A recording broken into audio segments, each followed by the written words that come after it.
और अब बात करते हैं एक और मुद्दे की जो आजकल आए दिन सुर्खियों में आ जाता है। ये मुद्दा है आवारा कुत्तों का, उनके आतंक का। पिछले दिनों सुप्रीम कोर्ट ने भी इसे एक गंभीर खतरा बताया था। कल ही एक खबर आई कि एक जाने माने कारोबारी की मौत के पीछे आवारा कुत्तों का हमला वजह रही। वाघ बकरी टी ग्रुप के एग्जीक्यूटिव डायरेक्टर पराग देसाई 15 अक्टूबर को अहमदाबाद के अंबाली रोड पर अपने घर से बाहर सुबह की सैर पर निकले थे और तभी कुछ आवारा कुत्तों के एक झुंड ने उन पर हमला कर दिया। पराग देसाई कुत्तों से बचने के लिए भागे तो गिर गए, उनके सिर पर चोट लग गई।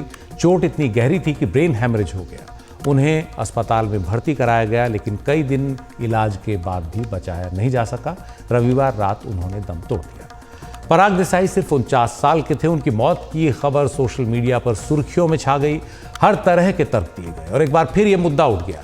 आवारा कुत्तों की समस्या को किसी ने उठाया तो वहीं कुत्ता प्रेमियों ने इस बात पर एतराज़ किया कि मौत के लिए कुत्ते जिम्मेदार हैं। तो कुत्ता प्रेमी होना खराब बात नहीं, अच्छी बात है, लेकिन ये जो पूरा संकट है, ये जो कुत्तों का आतंक बताया जाता है, ये दरअसल है किसकी जिम्मेदारी, किसकी वजह से ये सामने आ रहा है। तो जो कुत्ते के प्रेमी अपने आप को बताते हैं, उनका कहना है कि कुत्ते के काटने से मौत नहीं हुई, ये मौत ब्रेन हैमरेज से हुई। ये सही है कि काटने से मौत नहीं हुई, लेकिन ये भी तथ्य है कि आवारा कुत्तों से बचने के लिए भागे और गिरे, फिर सिर पर चोट लग गई। तो दोनों ही पक्षों के अपने अपने दावे रहे हैं और अब ऐसे में जिम्मेदारी किसकी है किसकी नहीं, इस बहस का कोई अंत नहीं है। कुत्तों से जुड़ी ये बहस दोनों ही ओर से अक्सर तर्कों से शुरू होकर कुतर्कों पर खत्म होती है और इसके साथ ही लोगों के बीच आपसी वैमनस्य से वैर भाव और बढ़ जाता है। और सोसाइटीज़ के ग्रुप में अगर आप देखेंगे तो कुत्तों का मुद्दा इतना ज़्यादा फैलता है कि लोग एक दूसरे के दुश्मन हो जाते हैं। तो असली समस्या जो है वो कहीं इस बहस में खो जाती है। तथ्य ये है कि एक समस्या है ये, जिसका हल करना ज़रूरी है, उससे मुंह नहीं मोड़ा जा सकता। आवारा कुत्तों द्वारा काटने की ऐसी खबरें देश के हर शहर, हर गली, हर मोहल्ले में आपको सुनाई देंगी।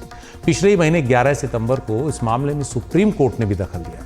उस दिन एक मसले पर सुप्रीम कोर्ट में चीफ जस्टिस DY चंद्रचूड़ की बेंच पे सुनवाई चल रही थी और तभी चीफ जस्टिस ने कोर्ट में मौजूद एक वकील को पट्टी लगाए देखा। उन्होंने पूछ लिया कि क्या हुआ। वकील ने कहा कि वो आवारा कुत्तों के हमले से घायल हो गए। सुप्रीम कोर्ट में मौजूद सॉलिसिटर जनरल तुषार मेहता ने भी इस मुद्दे की गंभीरता को देखते हुए तुरंत इस पर ध्यान देने की मांग की और स्वतः संज्ञान लेने का कोर्ट से आग्रह किया। चीफ जस्टिस DY चंद्रचूड़ ने भी एक वाकये का जिक्र करते हुए कहा कि 2 साल पहले उनके लॉ क्लर्क पर सड़क पर कुत्तों ने हमला कर दिया था, उन्हें घायल कर दिया था। तो ऐसे में सॉलिसिटर जनरल ने कहा कि ये एक गंभीर खतरा है। उन्होंने बताया कि हाल ही में एक वीडियो सामने आया, उत्तर प्रदेश में एक बच्चे को कुत्तों ने काट लिया। डॉक्टरों ने कहा कि कुछ नहीं किया जा सकता, बच्चा अपने पिता की गोद में दम तोड़ रहा था। सुप्रीम कोर्ट ने इस मामले में स्वतः संज्ञान तो नहीं लिया, लेकिन मामले की गंभीरता इस बात से ही स्पष्ट हो गई कि सुप्रीम कोर्ट में यह मसला इतनी गंभीरता से उठाया गया। अब सवाल यह है कि जिस मुद्दे पर सुप्रीम कोर्ट इतना गंभीर है, उससे जुड़ी जो घटनाएं हैं, उनके लिए जिम्मेदार कौन है? हम कर क्या रहे हैं? क्या उन कुत्तों को हम जिम्मेदार माने जो गली मोहल्लों में घूमते हैं और जिनको लोग आवारा कुत्ते कहते हैं, जिनको लोग खिलाते हैं, प्यार करते हैं और कुछ लोग दुत्कारते हैं? लेकिन क्या आपको लगता है कि इसमें इन बेजुबानों की कोई गलती है जो किसी को काटते हैं? तथ्य यह है कि जब से इंसानी सभ्यता आगे बढ़ी, कुत्ते से ज्यादा वफादार साथी इंसान का कोई नहीं रहा, कोई नहीं। भले ही कोई आपका साथ छोड़ दे, आपका वफादार कुत्ता आपका साथ अंत तक नहीं छोड़ता। तो फिर इंसान का सबसे वफादार साथी आए दिन विवादों में क्यों घसीट लिया जाता है? आप देखेंगे आए दिन देश में कभी किसी सोसाइटी, कभी किसी कस्बे के गली मोहल्ले से ऐसी तस्वीरें आती हैं जिनसे पता लगता है कि आवारा या पालतू कुत्तों के काटने से लोग घायल हुए या मारे गए।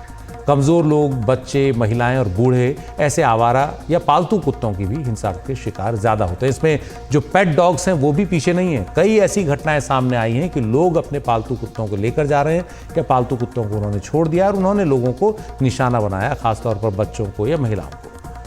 तो अगर आप ध्यान से देखें तो कुत्तों के काटने से जुड़ी इन घटनाओं के लिए कुत्ते जिम्मेदार नहीं हैं, उसके लिए कहीं ना कहीं हम जिम्मेदार हैं। हमने अपनी वजहों से कुत्तों को उन गली मोहल्लों तक सीमित कर दिया है जिनके लिए वो बने ही नहीं हैं। कुत्तों को उनके कुदरती माहौल से उजाड़कर हमने ईंट कंक्रीट के इलाकों में सीमित कर दिया है, एक बंधन उन पर बांध दिया है। उन्हें दौड़ना पड़ता है तो सीमेंट के मैदानों में, सीमेंट के फर्श पर, जो उसके लिए नहीं बना है। कुत्ते खुले मैदानों में, खेतों में इंसान के भरोसेमंद साथी रहे, उन्हें वही जगह चाहिए, वही उनका आशियाना है। जंगली जानवरों से मवेशियों की रक्षा करने में उनकी बड़ी भूमिका रही, लेकिन अब वो बिल्कुल अलग माहौल में रहते हैं। इंसानी रिहायशों के अच्छे चौकीदार साबित हुए, लेकिन अब लोग उनको कई लोग सिर्फ घर में सजावट की तरह इस्तेमाल करते हैं। तो अब ऐसा क्या हो गया है कि ये जो नायक था इंसान का सदियों से, अब खलनायक बन गया हमारी आज की जो आधुनिक सोसाइटीज़ हैं ख़ास तौर पर उनमें। इस पर आगे बात करने से पहले कुछ आंकड़ों पर निगाह डाल लेते हैं।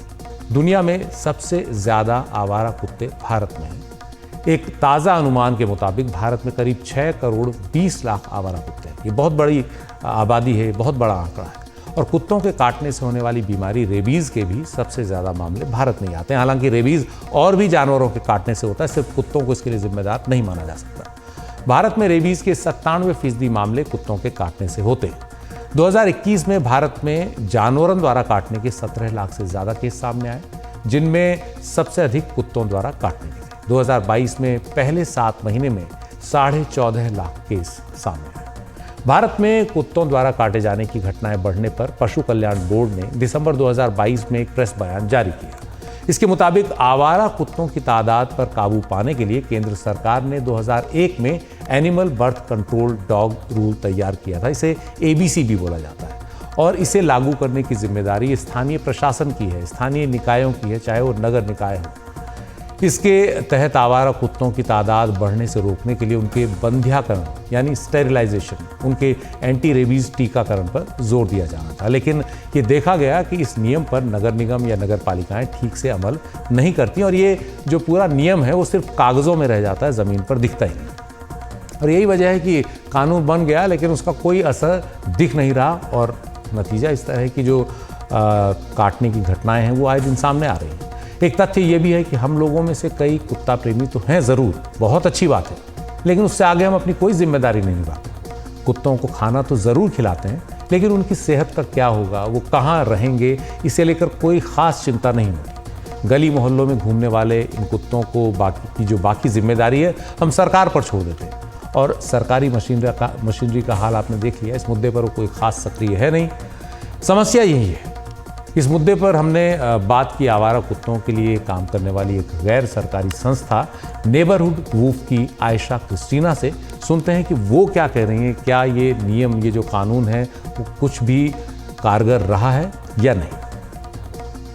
ये जो अभी आप पराग देसाई का भी इंसिडेंट लेंगे, तो जब भी ऐसे कुछ भी इंसिडेंट होता है, चाहे उसमें कुत्तों का लेना देना हो या नहीं, लेकिन कुत्तों का मुद्दा इसीलिए बन जाता है वो सड़क पे, खासकर जब सड़क पे कुछ इशू होते हैं कुत्ते या स्ट्रे एनिमल्स रिलेटेड, डॉग्स और काउज, यही दोनों मेन प्रॉब्लम्स हैं। सबसे पहले हम बात करते हैं कि ये गुस्सा क्यों है, बिकॉज ये गुस्सा एबीसी के नियम से डायरेक्टली रिलेटेड है।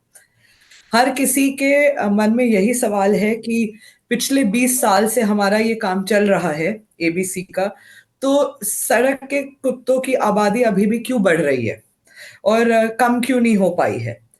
और मेरा ये मानना है कि ये डायरेक्टली एमसीडी के जो, क्योंकि दिल्ली में एबीसी के नियम को एग्जीक्यूट करना एमसीडी का काम है। एमसीडी अपने जगह अलॉट करती है जहां पे एनिमल वेलफेयर ऑर्गेनाइजेशंस और प्राइवेट वेटरिनेरियंस काम करते हैं। सबसे पहली बात उठाते हैं रेबीज का। रेबीज, हर कोई आर्टिकल मीडिया का हो चाहे वो ऑनलाइन हो, हर आर्टिकल शुरू करता है WHO के नंबर्स को कोट करके कि इंडिया में 18 से 20,000 से 25,000 तक डेथ्स होती हैं रेबीज की।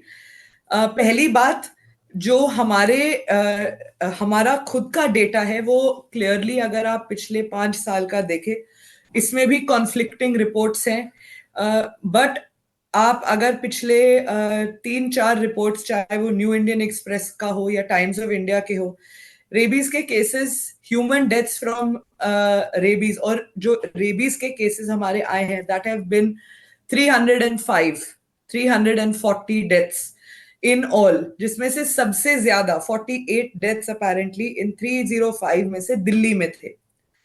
अब हमारे एबीसी सेंटर्स में रेबीज को आइसोलेट करने के लिए क्या फैसिलिटीज हैं?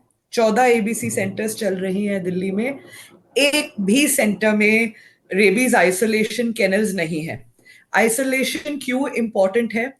कोरोना जैसी बीमारी नहीं है रेबीज, जहां पे वो सांस और सांस से फैलती है।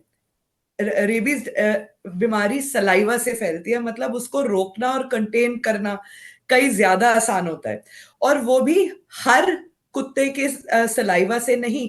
जिस कुत्ते को रेबीज है, मतलब वो कुत्ता अपने आप 3 से 10 दिन के अंदर खत्म हो जाएगा। अब जब हमें पता है कि ऐसे केसेस और सिम्टम्स आने के बाद जब रिपोर्ट करने से हम इस बीमारी को कंटेन कर सकते हैं, तो हमने क्या फैसिलिटीज करी हैं ये कंटेनमेंट के लिए।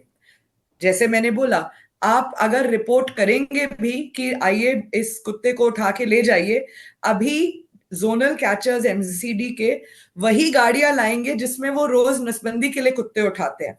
तो हम रेबीज घटा रहे हैं या फैला रहे हैं?